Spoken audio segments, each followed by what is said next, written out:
couple of folks joining us. But I just wanted to introduce myself in this space. My name is Joan Hunt. I'm the director of the Greater Hudson Promise Neighborhood. That's where you all are. We do a whole range of programming from cradle to college to career. We also hold community discussions and trainings and meetings throughout the day. But you often see a whole bunch of kids here after school because we have an after-school program that runs in the afternoons. And so I just wanted to welcome you all to the space. But this is not our event. We're just holding the discussion here. So I'm now going to turn it over to Kamal, who will be facilitating this evening. I feel like this is a who's who of the community board, seeing everybody in person. I want to thank everybody for coming. This is the first of what I would hope for to be many events going on throughout the community, maybe housed in different parts of the community, different places, where we can have real community discussions about real issues, and everybody's opinions can be taken into account without anyone feeling any sort of way or being disrespected or anything like that. The reason why I wanted to talk about the DRI, I'm from the community. Right now I'm running for first Ward Alderman. I live around the corner on Union Street. So technically this is my ward, so welcome to my house.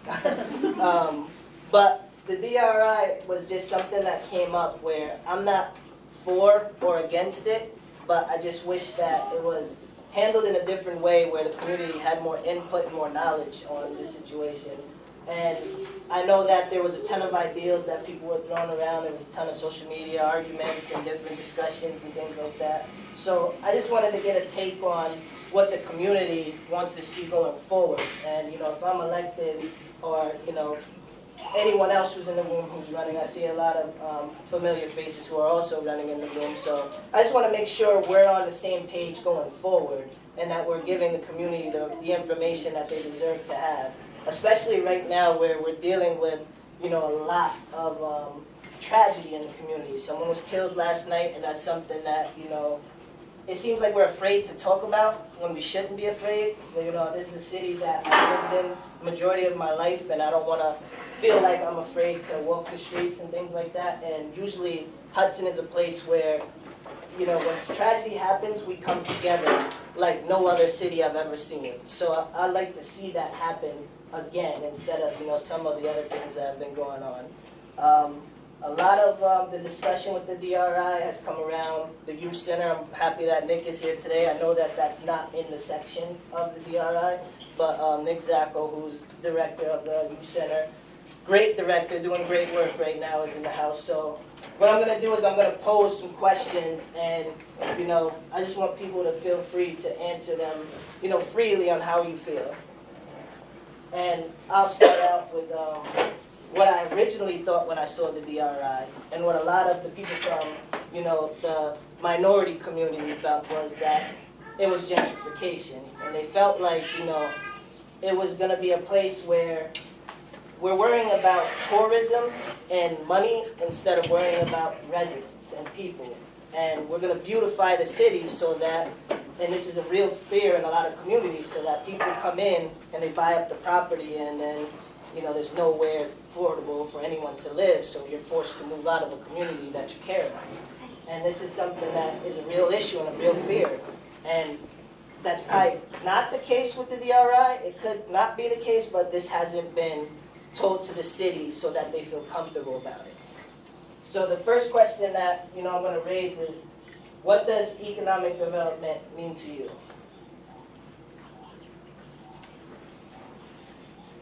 Bill, let's start with you. I read a lot of your posts. So, economic development has a lot to do with the community, and we can look at it and generally everybody would jump to and say jobs. But it's not just jobs. As someone was on the board of the Promise Neighborhood and a few other boards, it's education, it's jobs, it's housing, it's a whole myriad of things. And I myself looked at the DRI as a real plus in the city because it will address some of those things. It will address, tourism.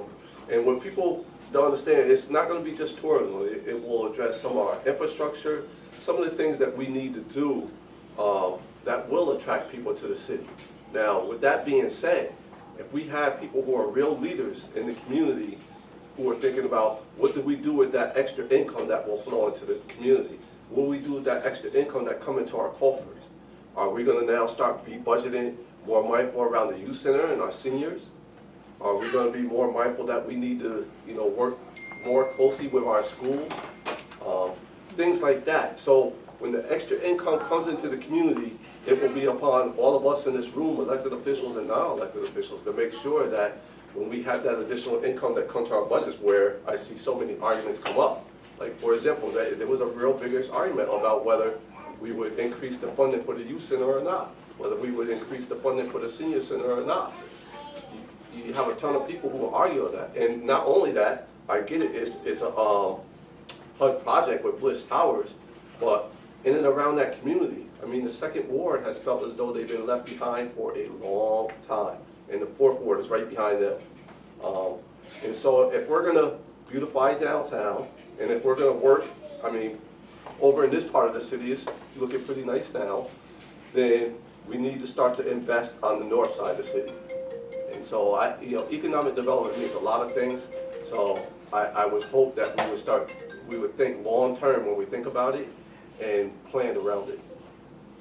Anybody wanna go ahead? My name is Stephanie Milsa from the Middlestead Family Circus. I've lived in Hudson for, I think, 12 years now, and I live in the first ward. And I'm seeing, in the first ward, I'm seeing formerly industrial properties now rezoned for mixed use.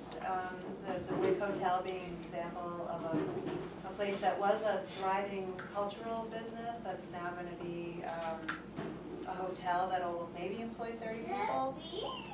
There's also plans to redevelop the former Kaz factory that employed a lot of people in Hudson. When I first moved here, it was active.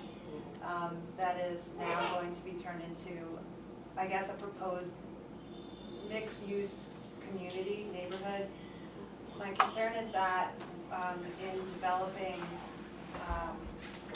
tourism, we're really neglecting investigating, bringing clean industries and technology and more cultural businesses in Hudson that actually provide pathways of employment, not just chambermaid jobs or restaurant server jobs.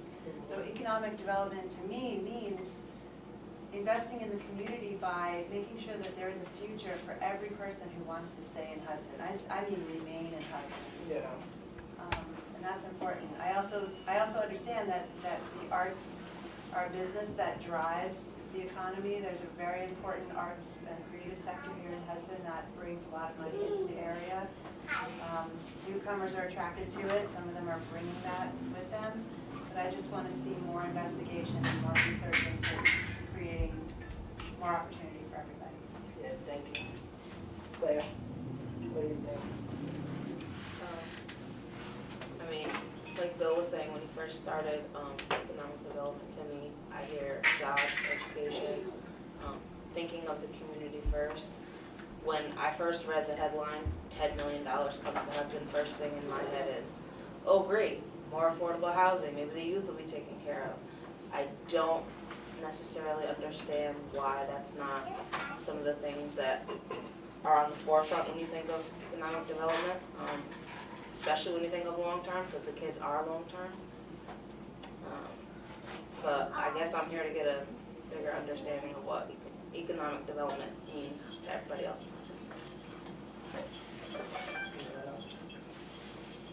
Is that our mayor, our new mayor in the back? Mayor wannabe. Incoming mayor-elect.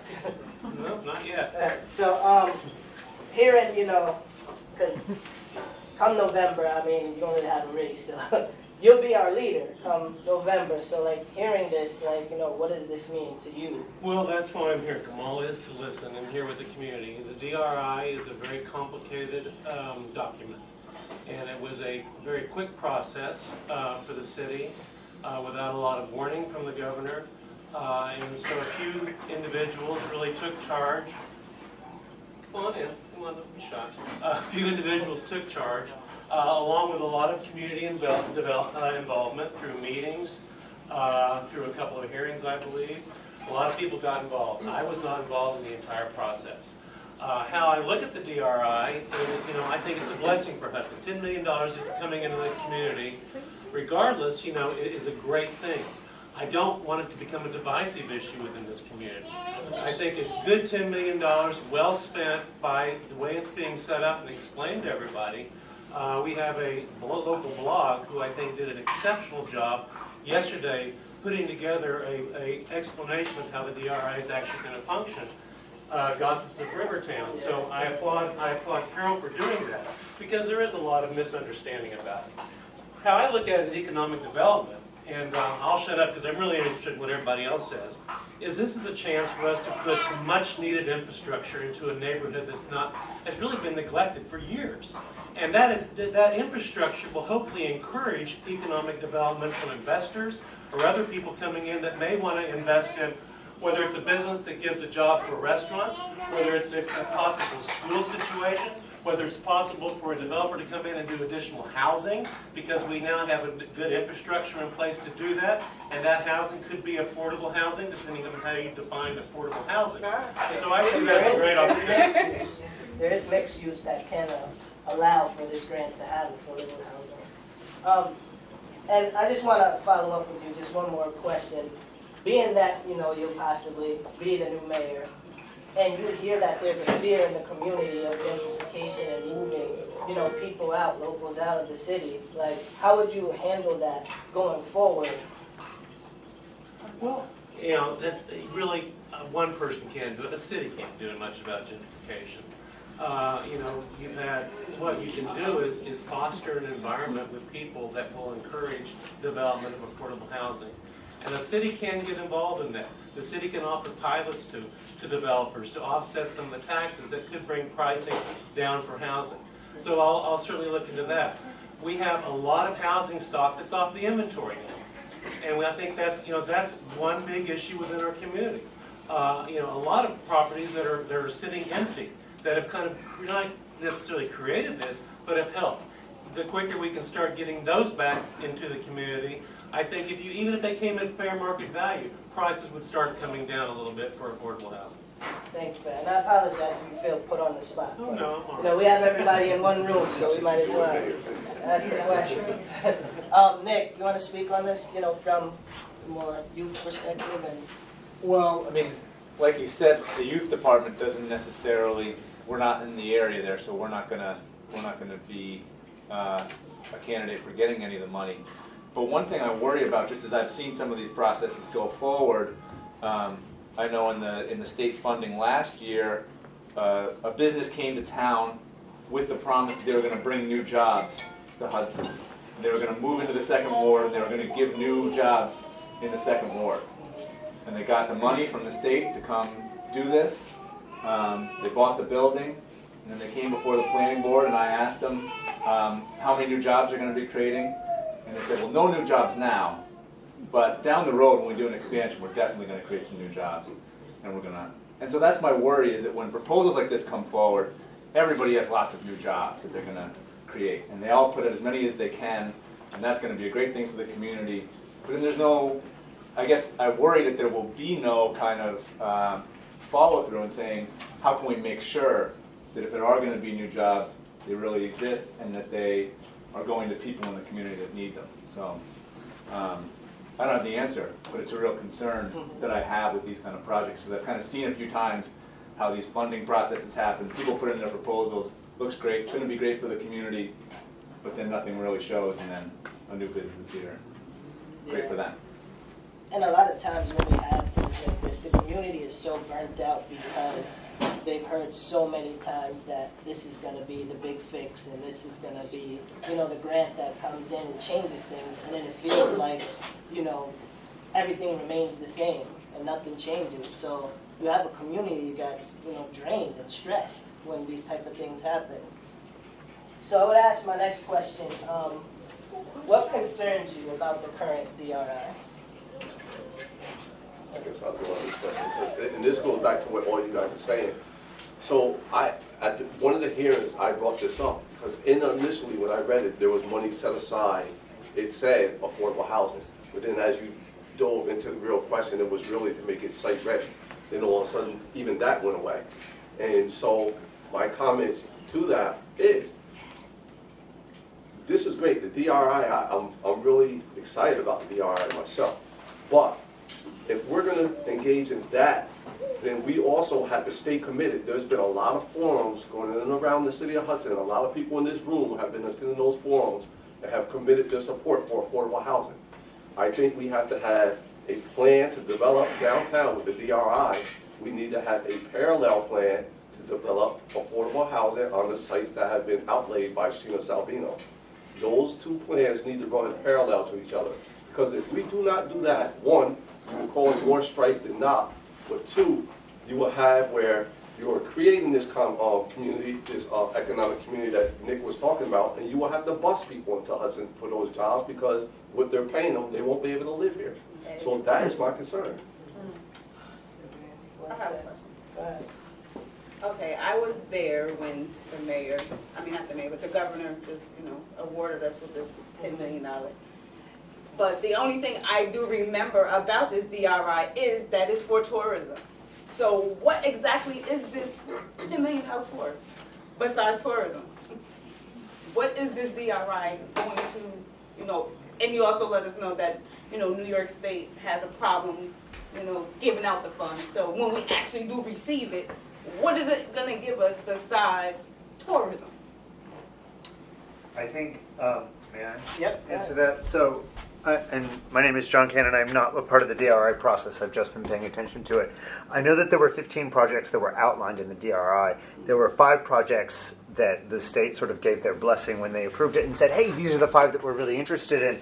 One of those 5 projects, which was very interesting to me, is a maker space that goes with job training. And that means there are a lot of companies that are in the area that are looking to hire people with a specific skill set that you don't necessarily get on a college track, but you do need some base level of trade skill for. And so the maker space not only provides space for materials for people who want to work on projects on their own, but also provides classes and instruction for people who want to come in to learn these skills that are specific to employers in the area, which makes them more attractive to potential employers. That puts people on a job track and gives people the opportunity for better income because they would be more skilled labor. And that is one of the 5 projects that was part of the DRI. That doesn't benefit tourists. That does benefit residents.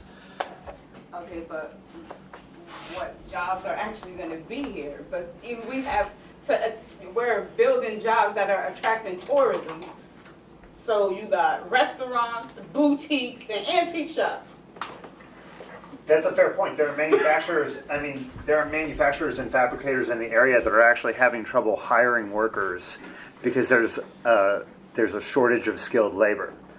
So this project might take advantage of that market. It's not an instant fix, but that is something that gives you the opportunity to have a better income. Hi, I'm Sarah Sterling. I'm a county supervisor, and one of the committees I'm on is Public Works.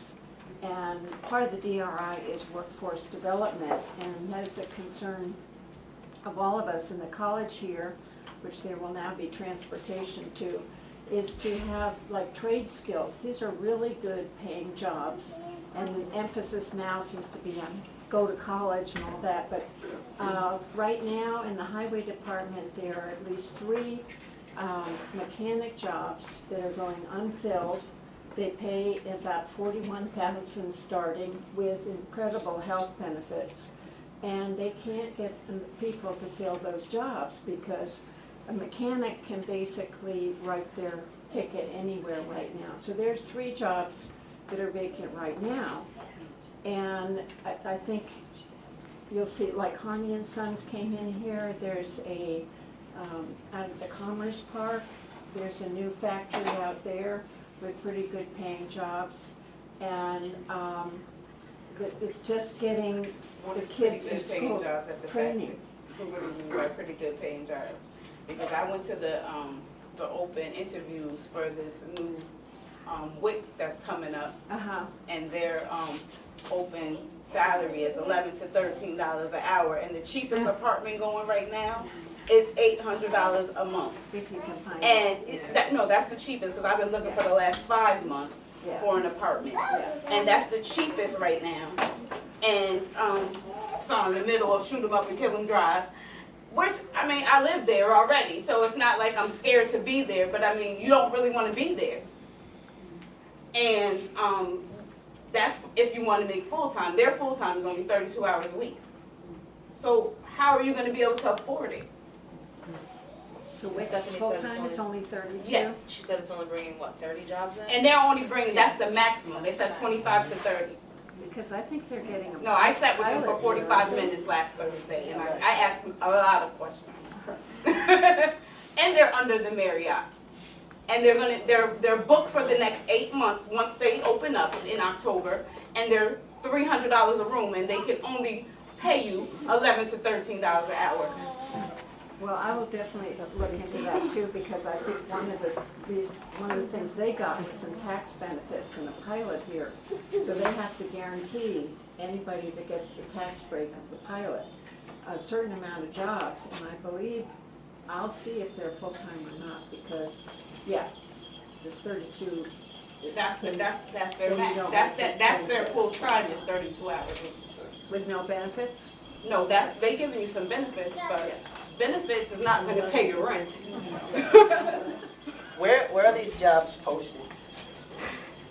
The county posts, I believe, all of theirs on their website. And another great thing to do is take civil service tests with the county, because once you take those tests, you're on the list for the county jobs. And the county, somebody was saying today, they hire like 1,000 people. You have to be registered Republican. We might want to bring that up. I know it's about 2 Democrats. You might want to bring that up. No, I'm just saying that because of the fact that we're bringing these people in to bring jobs, but if you're not bringing in to pay people, what are you coming for? We're attracting tourism, tourism. You need to be able to sustain the people that are here more than just the weekends and the summer months. That's why a lot of the people that, even the restaurants, I went on Google to look for chicken pho, and a restaurant came up, they're not even here no more. I didn't even know they existed. I called and their phone number been disconnected. So it's like, how long did the restaurant even exist when it actually came? Probably can't afford to pay the rent, Yeah. Linda, you had something? I want to go back to what concerns me about the application. I mean, most grant applications are written with a certain amount of, they didn't just weren't wandering around. They had something in mind. And the reality is that whoever wrote it did it without a lot of public scrutiny or transparency. So that's a big problem. And I think the community deserves to really challenge and question who was the writer of this grant and what did they have in mind and what was included and what was excluded. Putting all that money at Dunn Warehouse in a flood zone, in my mind, is a big question, just for example. The idea of grants and jobs, as we know, are written there because you have to fulfill the certain requirements that the state is going to put on this grant. But once they get the grant, they generally forget what the deal was. And as you were hearing, Sarah, the pilot oftentimes is taken, and then no one is following up to actually see if that exists. They actually have to now. Well, I'm just saying, who tracks that? The reality is that this grant is about tourism. I don't think there's any doubt that it's a driver for tourism in this community. It talks about weddings. It talks about things that are going to bring people in to use our waterfront, and that's driving the economy. And that can be called economic development. It can also be called gentrification. We have many houses in Hudson that were my neighbors are no longer there. They're all Airbnbs. And I do challenge the mayor that we can do something about the Airbnb situation. We have a limited amount of housing stock, and how much is going to be consumed by Airbnbs means that no one's living here, and the economic inspiration for that might be that they're gonna hire us to walk in the streets so it looks like a city. Because from Thursday to Sunday, it's pretty lonely in Hudson, New York. Have you noticed? So I'm not convinced that the writing of this, maybe this $12 million is going to harm us more than it helps us if we don't get behind it and ask that we have citizens on this committee that are actually going to speak out and represent the entire ward that it's supposed, these wards that it covers. Because if you read it, there's a lot of things that were left out. So, thank you. Thank you. Hi folks, I'm Don Moore. I'm the third ward supervisor, and I'm also, I guess, one of the guilty parties because I'm on the board of the Hudson Development Corporation that put the application together. There's a couple of things I want to say about it, and it simply is So did you about... help write it? Pardon? Did you help write it? No, I did not help write it. Did you see it before it was submitted? So in part, yes. Part. But I was also part of all the meetings about it, and there were public meetings. Forgive me, but I don't want to argue that, because I would like to make a point before Okay, you go argue ahead. with me, okay? Sure. And that is that this $10 million application was put together in a very short period of time. And it was not complete. These are outlines of ideas, not final ideas. I have areas where I disagree with it. I don't disagree with it, for example, that the Promenade Hill ramp might be put in there as well. That's one of the ideas that was in the DRI that might be assisted by that $10 million. The point is that with an application like this, what you do is you put as much together as you can in a hurry. It was not done in secret. There were 3 or 4 public meetings about it. I'm sure that not everyone got to them. But now that we've actually convinced the state that we are a good candidate for a broad spectrum of economic development, and it's not just tourism, that there will be a lengthy 1-year planning process that will define the projects that will be funded with this money. For example, Glens Falls in New York, which won the grant last year, had 10 projects that they went forward, and I believe that's correct, 10. 3 of them are actually in part of the projects that came out at the end because of the public process that went along with this planning process once you get the grant. And believe me, I know that the state will be paying very, very close attention to both the process and the projects. They're very particular about open process. We like to believe that we've had an open process so far. I know it didn't include everyone, but there will be a much lengthier and more involved open process going forward. Okay. What was the open process? That Well, the public was involved in? Before the grant was put together, there were at least 3 meetings that were held, that were advertised, where people Where were were involved. they advertised? Pardon? Where were they advertised? Probably online primarily. Where? I saw them on the community. You saw them on the community board? Yeah. Not to cut somebody, but that community board, how many people are on that community board? There's like 800 people on the community board. How many people are here in Hudson? There's 38. And you have to be approved. I think it's So- 3,800 people. Well, there's about 4 community boards, so I know just now with this whole, the little violence here that's going on, when you try to even figure out what's going on the community board. Yeah. You go to one and you punch in one and 3 more come up. So you don't even know what's going on there. So it's hard to even find out what's going on in your community and how many people don't have access to internet to even go on the community board. Well, I strongly suspect that going forward now, there will be a lot more people who will know. Yeah, that was my what's going on. question, because I want to be about solutions here and everybody, You go do input it being before. important. So like, going forward, will you be a part of that process going forward? And how it's advertised, since you're here hearing a lot of people from the community? What happens with the process at this point is the mayor is tasked to put together a A group of planning people. committee, right? A planning committee. And that is 12 to 20 people that are approved by the state. The state then has a group of firms, planning firms, that they require that the city take one of. And so there'll be a planner and a planning firm that will go along with that.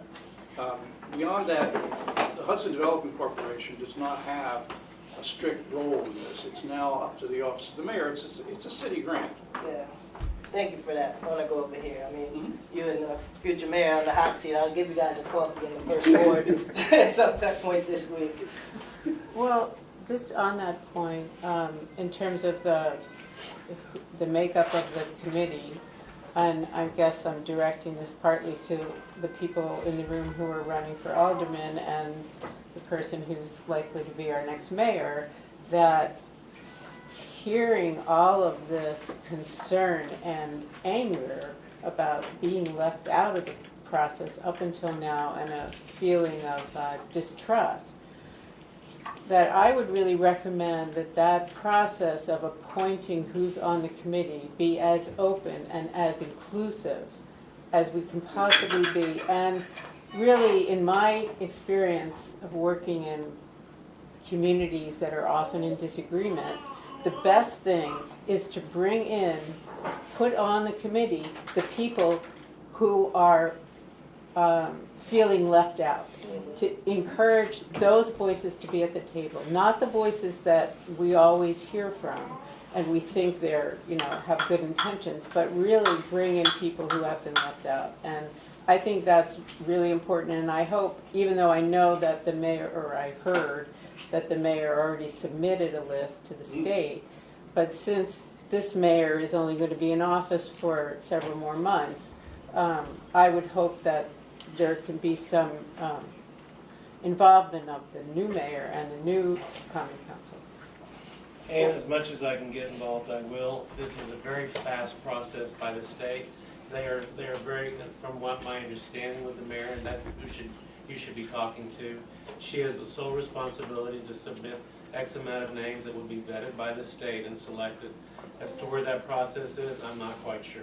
I understand from what I've read, as you did, that it's already happened. And I've also heard that it's secret, and that already, that the names have not. Elected mayor in the state, it's a very quick process, Well, so you should talk to her about it. That's not a good enough answer. Right. I don't have the answer. No, I know you don't have the answer, but it's just. That's why it's secret. What?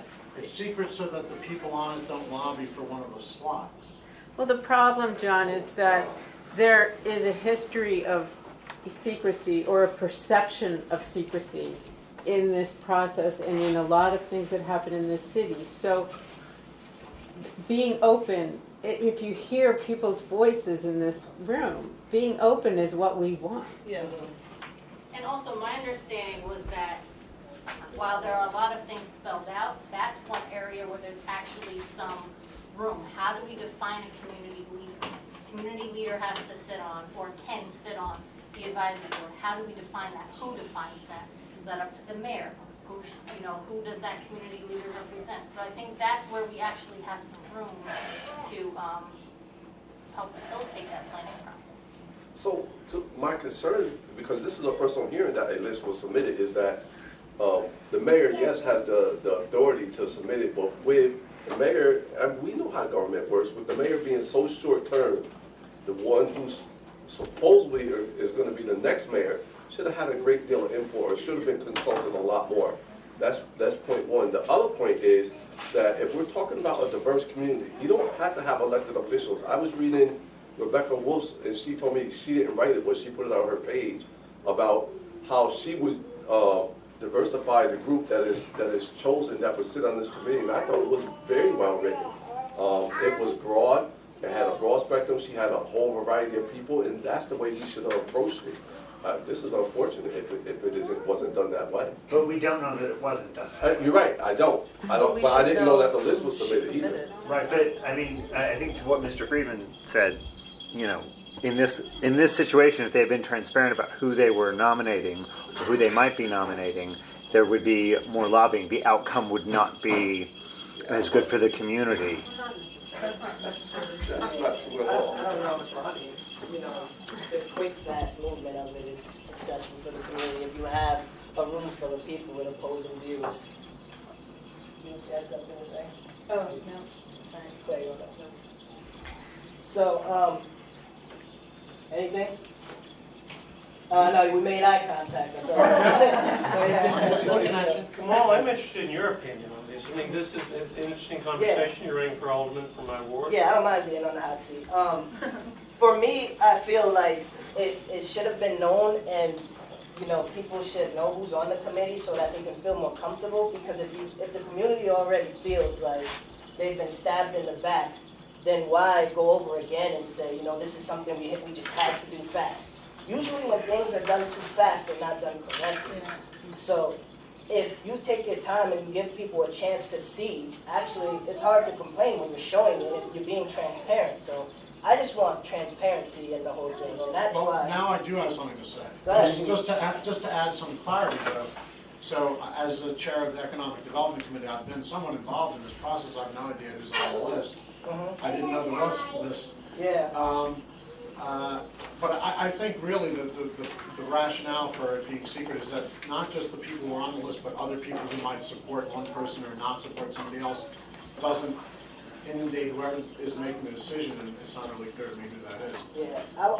I just have a problem with that because if you're an elected official here, I just want you to raise your hand for it. Keep your hand up if you knew that there was a list. I have a problem with that. But the reason I Well, didn't no, I didn't know, know and I'll the tell you, is term because I didn't knew read there it. was going to be a list because it was part of the DRI thing. I didn't think we were going to win, so I never read past. I read about the list on a blog. But it is on the website. It's very easy to find. Johnny, go ahead. If we don't want this to be a divisive Yeah. process, Yeah. this is exactly the problem. Yeah. Is that things are happening behind closed doors with a couple of people. As Carol covered beautifully in one of her posts a few weeks ago, the application changed completely in the last 6 days before it was submitted. So anyone that did have input before that time felt completely left out. And then people who were directly involved in the writing of the application, this may be hearsay, but I feel it's very true, were direct benefits of the DRI proposal. So Yeah. there are a lot of things here that people feel very uncomfortable about for good reason. No question, but it's really driven, not that part. I mean, I didn't know, and I'm the chair of the Economic Development Committee for the city. I had no idea. They wouldn't let me see it. It wasn't offered to me. But I do know at this point, now that we have one, the process is really out of our hands. The state determines the timetable. This rush to get this list of whoever it is together to do whatever it is they have to do is purely determined by the state. We had no input. And whoever, I'm not going to be the chair of this committee much longer. I'm not going to be on the council after December. Whoever takes over, they won't have any more knowledge about it than I do, because everything is essentially at the state level. It really is. It's a myth that we run this. That's my view. It's a myth. We borrow the money. We pay it back. They give us the money to pay it back. And we pick, subject to their vetting our pick, whatever it is that we're going to do with it. But then they run the spending of the money. We don't. So what's the $300,000 you're planning for? Charrettes and design groups and trying to, well, you know, but that's exactly what everybody wants, right? They want that public involvement. That's Right. how it works. I mean, and to the extent that we had hearings, to the extent that we had meetings, we put it on the city website. We tell Carol, she's usually at the meetings, she announces it 2 or 3 times, usually the day of as well. The city, or not the Register Star puts it in, you know, not 100%, but fairly reliably in their calendar. And beyond that, you know, tell us what else to do, we'll do it. You tell us where to put it, and we'll put it there. Do you have any like a check and balance of how many people your advertisements are reaching? We have an official newspaper that the city council adopts every year, which is the Register Star by default, because there's nobody else. And whatever their distribution is, I don't really know. I couldn't tell you. Because I think we all can admit that there's a big miscommunication. So the message is not being received. There. I want to make sure everybody is heard. I mean, I saw one here, one over here, and over here. Pardon my redundance, but when I listen to people keep saying how quickly this grant has been put in, I'm so frustrated that housing wasn't one of the first things to go in. I mean, also, the first ward, a lot of people forget that a whole half of the Hudson Terrace is a part of the first ward. That does not reflect anything in the DRI grant. I feel so left out of so many conversations about the first ward. I have 3 kids. I love this community so much, and I cannot live here. I can't afford to stay here. I'm not comfortable with the people that live next to me. When I walk to the store on the weekends to get a gallon of milk with my fucking food stamps, I'm passing people that pay $300 a night to stay. It's so uncomfortable, and the city officials are building the most thick amount of resentment for what you guys are bringing into the community. We don't even want to be here anymore. And it's so hard. Like, there's nobody else here that lives in the terrace from the first ward to hear this because there's no hope left. Everybody else has completely given up on everything. We don't believe nothing that you guys have to say. None of the broken promises, none of it. This $10 million is not for us, period. And nobody believes that it is. And it's so frustrating to listen to the same thing over and over and over anytime Hudson touches money. Thank you. That's Right. Is there one over here? Go ahead. Just want to talk about communication again, because this is a problem. Not everybody reads the Register Star, not everybody is online. I moved here from New York City, where when there was a community board meeting, flyers went up on telephone poles. Flyers went under the doors of apartment buildings. Why can't that be a way to communicate every single meeting? It's so simple. It's such a simple. If I wasn't in touch with politics in Hudson or know a few people that are in politics in Hudson, I wouldn't even know that Rick Rector was our alderman.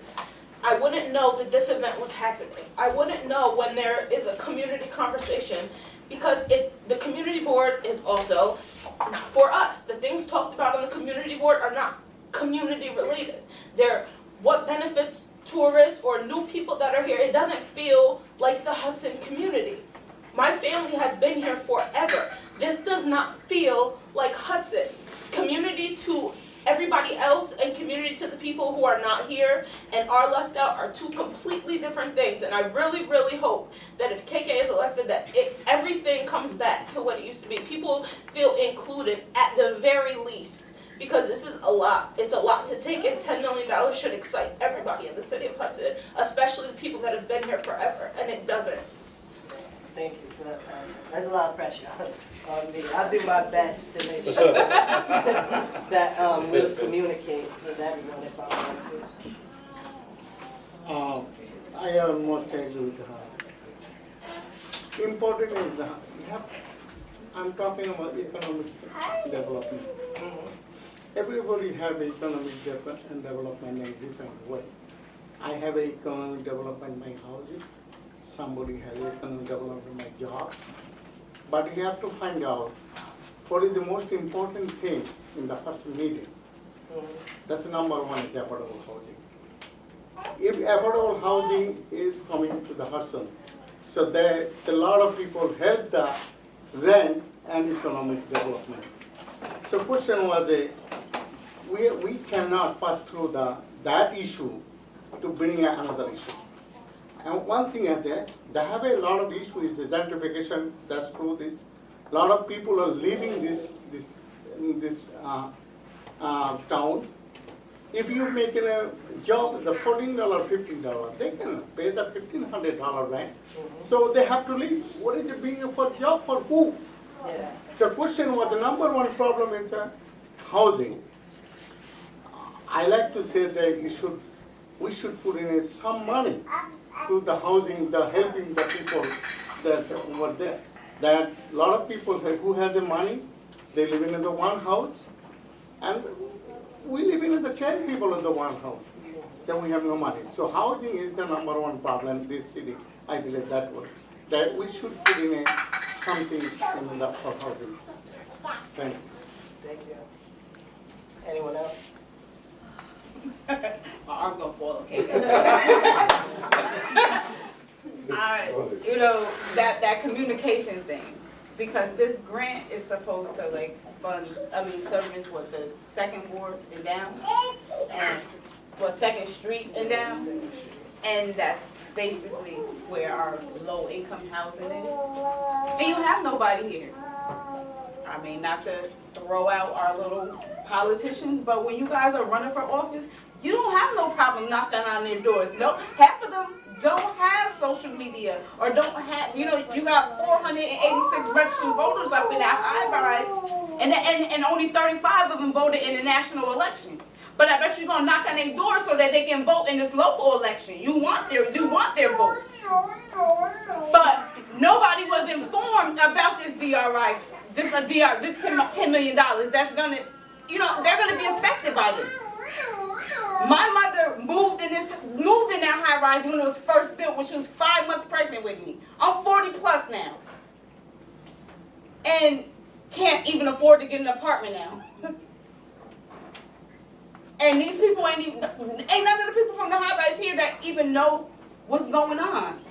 They know we got this $10 million, but like you said, they done lost hope. That's probably, they don't care. It's falling on deaf ears. But this point, KK, that's a real valuable point, is that when we talk about the rest of the list, that's going up, and because of the secrecy, and we didn't want people to lobby. The thing that could be missed is the fact that we have people from those areas that are being gentrified right now that are sitting on that committee. That, I think that is very important. But to have someone from the second ward, specifically from Bliss Towers or Hudson Terrace, that are sitting there that will be able to articulate and put in place or make an argument for their case. Who makes an argument better for their case than themselves? Right. I don't think the Hudson Development Corporation really has any roots in the community that we're talking about. I mean, let's just talk about Hudson Development Community Corporation and look at the projects, what are they, the grants they write, where does it go, and who does it serve? That, I think, and it's a very, who sits on that board? I think you have to look at the boards, you have to look at their interests, and you have to understand what drives them. And I think that is a basic problem in this community. And this has always been the grant-seeking game, which is always in a rush. We don't have time, we gotta hurry, we gotta get it in, and don't you worry about it. Yeah. Just get the money and we'll take care of it. Well, this has hurt Hudson as much as it has helped it. But this now, we have it. It's a year-long planning process. Yes. From what I understand. So what's the rush? We have time, and we need to have as many voices heard as possible. And I think it's very important, I'll just say again, that the people who are on that committee are representative, fully representative of the city and that area. Can I speak to that? I think Governor Cuomo is not going to be waiting around for us to spend this money. He wants to be President of the United States. And he would like to see this happen, I would imagine, very soon. So I don't think it's required. I thought, from what I read, I could be wrong, but from what I read, that year-long planning process is required. So you have to think about why is Cuomo. I may cut you off, and I apologize, but I just have, you want to add two over here now? I just want to make sure everybody's voice is heard. This goes back to what was being said earlier, but we applied for a $30 million grant last year and had a super tight turnaround. And our intention throughout that entire process, which should have been the intention of the DRI also, was to include voices of the community. So we reached out to people we knew had relationships in the community that could bring us. So we reached out and had over 75 people participate in 6 focus groups within 3 days. So the intention was really behind getting folks involved and hearing from the community. It would have happened, but that wasn't the intention, and it doesn't seem like that's the intention moving forward, and that's scary to me. I'm just wondering, because I live in the second ward, but in Southport, which is obviously Section 11. But I'm just wondering, even though, like, we're having these groups and whatnot, like the little bit of people that do come out and say things, who makes the final decision? I'm just wondering myself. Who makes The final the decision. final decision on, final I'm sorry, on the... Yeah, I'm saying like who decides pretty much where all the money goes? I'm just Oh, wondering well, myself. it's not the mayor and it's not the committee, it's the board having listened to a number of community meetings and developed a plan that then goes and is approved by the state. So it is a year-long process from the time that somehow, and I have to say, I agree that this list of people should be known, should have been known ahead of time. But it's not as if that means that nobody's voices will be heard going forward. I genuinely do not believe that. And I think that this is the way you make that, to ensure that that happens. And I commend you all for holding the meeting. I think this is really good. For that very purpose of opening it up. Thank you. Oh, I was just going to respond. I agree that we need to, it's so important to have the right voices on that committee, but it sounds like it's done. It sounds like those names are in, and the state's going to pick their 10 names out of that. So it sounds like we lost out on that part of this process already. It's over with. I don't know. Unless somebody You don't know knows. who's on that list?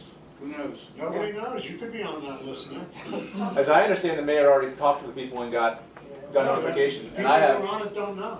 I heard differently, but we don't need to fight about it. But I have a conflict of interest because my other organization has a project in there, so I shouldn't be on the list at all. Well, you wouldn't make it through the vetting then. I shouldn't have been included in the first Is your place. project about tourism? No, it's about public access to the waterfront. I believe no one was told they were on the list. No, no one has, no one was. I had somebody told me they got prosecuted by the mayor that they were on the list. I have a question about the projects themselves. Are they in flux now? Yes. There's nothing that's set. There's no project that is set that has to be funded with this Right, money. the Is that DRI correct? proposal was just indicative of the types of projects. So it's The a vague boundary- outline of what No, would be. well, the boundary is set. Right, I got the boundary. But what the projects, to John's point, of what happens in between, were aspirational more than specific. They were meant to indicate where the city had already, had planned, had some sense of where it wanted to go and what it wanted to develop. But as I said, the very good example we were given of Glens Falls was that they had 10 projects that they sent forward in their application, and 3 of them ended up in the final project, in the final grant with some of the projects that developed because of community involvement and a more thorough look at what the community needed. So And in I this trust one, that will happen here. so in this one, it's possible to have a housing. Housing is or definitely multiple- housing is definitely one of the 4 areas that Even though it wasn't in the application. Even though The it mayor wasn't said in that the that's affordable housing is something that cannot be covered in the Well, that's DRI. what they She said it said. right on Facebook. That's not true. housing is. I mean, it's Carol's explanation. Yeah, but if you read the Carol Ostrick's explanation on the blog was very clear. None of that explanation was ever in any of the committee, any of the public hearings that I went to. When it was awarded, I have to go back and watch my video. Which details these various. So at that meeting, housing was said, there is no room for housing in this application. John, you remember that? You said, this application is not about housing. I remember you saying that at that meeting. That's right. And you stand by that? Yeah. And that isn't true. not true. It's true. It is not It's true. about a variety of things, one of which has to do with how housing and people work and recreate and shop within an area and how that all works together. But I don't think it's about housing any more than it's about multimodal transportation integration or whatever they call what they want to do down around the train station. So you saying, I'm sorry, but if I'm hearing this correctly, you saying that, so it's about everything intertwined with housing, but has nothing to do with housing? Well, it's not specifically about any one thing. It's No, about, I'm just saying, so housing is a big part of it though, right? housing I'm is saying as much it's a of a big part part of it of it as as the everything community else. wants to make it a part of it, but it can't be 100% of it because it's No, I'm not about, saying it needs to be 100%, I'm just saying. I think what people are asking is the possibility. Housing is a possibility. With the caveat that, you know, like, I'm an alderman for 4 more months and then I'm a private citizen. So what the hell do I know? But it's how people living and working and traveling and shopping and, you know, community on the street exists.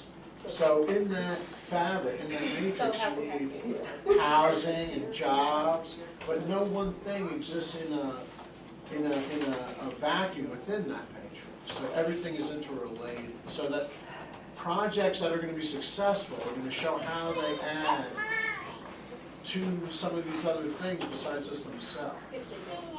If they do, right. But right, there were absolutely. projects put in, but there wasn't a project for housing put in. Because nobody's looking, there's nobody coming forward who wants to invest. I was in at it. a public meeting where people brought up housing. People bring up housing all the time, doesn't mean they're ready to invest. And what was in that DRI, and I didn't write it and I didn't see it, but I know what it's supposed to contain. It's supposed to show how existing public and private investment work together to leverage each other. I didn't come here expecting to speak. Leverage each other, and how we would, what type of indicative projects can do that with another $10 million. So you show the $60 million of existing private investment within the second street to the water, north to south envelope. That's the bridge district. I didn't hear that term until the day that Cuomo came to town. Thank you for that. I want to make sure everybody gets to speak, so I want to go here and then over there. And, you know, I expected everybody to come here to speak, so, and considering the suit that you wore, I thought you were the host at first, too, so I just want to thank you for here. But I want to go to Sharice right here first, and then I've got one question over there, and that's up to you. I just want to voice my fear of this whole thing, because to me, I feel like when there's a store that has like $60 socks or something like that come down here where I used to live in Skyler around here, it gets real unfamiliar. And I feel like when it gets unfamiliar, the children are like, is this where, what is this? I don't know what this is. So it's like, I'm afraid that children are going to feel unwelcome here when they were born here.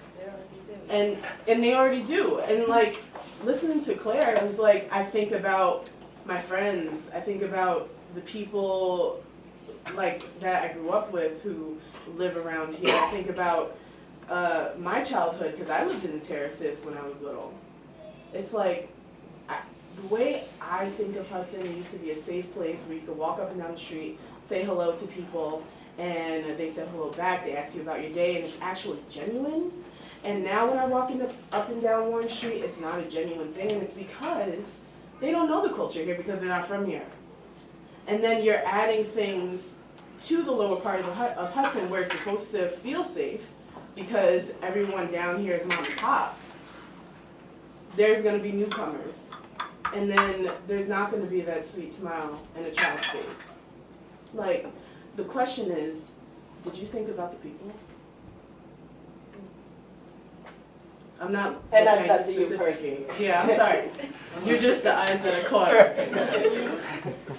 Over here. Oh, I just was interested to know, one of the points was the school on Allen Street, I believe, is on the proposal plan. And it hasn't been, the building hasn't been finished yet. And there's no knowledge of what kind of school it's going to be. Is it going to be public? Is it going to be private? It's not a school. It was a school. It's not going to be a school. I think it's a cultural center or something. It's not a cultural center. It's a privately owned building Yes. which will rent spaces out and get money for it, and will also try to get money from this grant. Try to get, Money what from this grant. are they renting it out as? They're going to rent out an artist studio, is what I know. I mean, that's the speculation. Yeah, I know. I'm sorry. Strike it from the list. Wrong building. Well, that was sort of my question, which is this money for people who can only for people who already own property, who've already invested. Is that because you said there was like 60 million, it's to buttress, the 10 million is to buttress the 60 million of current investment. So, I mean, I don't want to be fake about, I don't know if there's any plan to ever really care about people who can't invest financially in Hudson. It just doesn't seem like that's a part of the plan at all. And to give this money to people who have tons of money, who only going to use it privately under the speculation of some sort of perceived trickle-down benefit to society, which doesn't work. I mean, what is the committee, not that we know who they are, but what is the plan to protect? Or they know. Or they Yeah, I mean, I guess my question is this a total uphill battle? Because it seems like the money is for people who can already afford to invest dollars.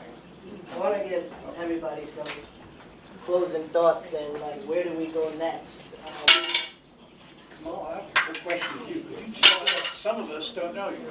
Yeah. And came here, hoping to maybe learn a little bit more about you. Yeah, sure. I can do that after, like I'll do a generalization, like, because I was planning to meet a lot of people here. I mean, I didn't want to have hot dogs and, some random part of the first ward and shake everyone's hand and then not really get to know everyone. So I'll get my overview here, like, at the end. But I really wanted this to be, for the community. That's why I didn't speak too much about my own personal ideas and things like that. But if you want to start with just like, where do we go next, any closing remarks or thoughts? So my first point, though, I just want to go back and say that it's not true that we didn't have people that invest. In fact, I brought a developer, not Galvin, from New York City up to speak with Sheena, and we spoke for about an hour, and they were told we were going to enter in this 5-year plan, and the affordable housing plan had to be developed. So that having people that want to invest is not true. They're ready to go now, and I mentioned that before. But my closing thoughts is the DRI.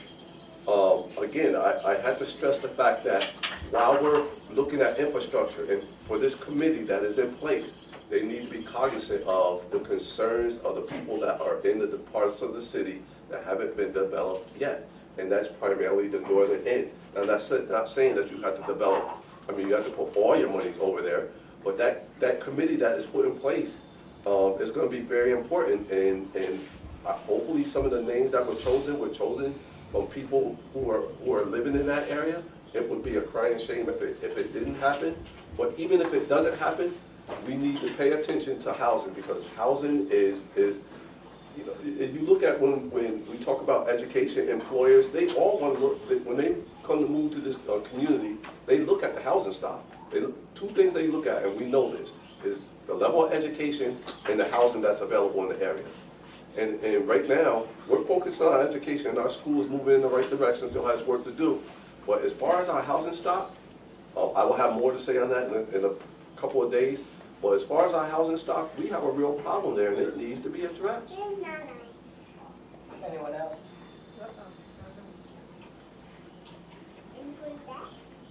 All right, so my name is Kamal Johnson. I'm running for Alderman for the 1st Ward. I've lived in Hudson since I was in 3rd grade. I've been through the entire school district. I've been, a part of many things in the city, including the youth center, the school district, the Greater Hudson Promise Neighborhood. I was actually on the planning grant and part of the early stages to bring Promise Neighborhood to Hudson. I probably knocked on your door along with a huge group of people when we did the survey to say what kind of programs does Hudson need. So I definitely believe in transparency and I believe in communication.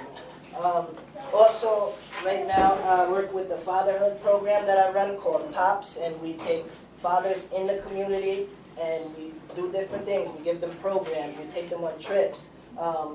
It's just a bunch of us dads from intergenerational. We have dads who are grandfathers all the way down to teenagers, and we hang out together. We go to dinner. All our kids are becoming friends, and we do different things. And you'll see me in the community. You probably hear my name a lot. I volunteer voluntold for a lot of different things. And the reason why I'm running is because there was a lot of people who said, you have a big voice in the community and you care about the community. So now is kind of the time for, you know, some fresh energy and some fresh ideas, and someone who has come from the community and interact with people that are from the community and not from the community as well. Like, I'll go to First Street Store and get a sandwich, and then I'll also go to Vertebrae to, you know, get a lavender lemonade. And, like, I interact with everyone, and I'm all right with that. And I really want to see our community come together, because that's what I'm used to. So when things like this come up, you know, I'm worried. And I felt like this was helpful to me because I was able to get a ton of information and a ton of input and put some faces to some people that are in some rooms that I didn't know. So, you know, whether in the first ward or not, you know, I want to thank you for coming, and, you know, hopefully you see my character and you know who I am. If you have any questions, you know, I'll be around. You can talk to me whenever about anything. I'll come to whatever event and show up for. I'm all about the community. I mean, I'm not in it for anything else. I'm not retired and need something to do. There's not a lot of money in the process. Like, I'm in this just because I'm a person who loves my community. And, you know, that's it. So thank you all for coming. Thank and you. I appreciate it.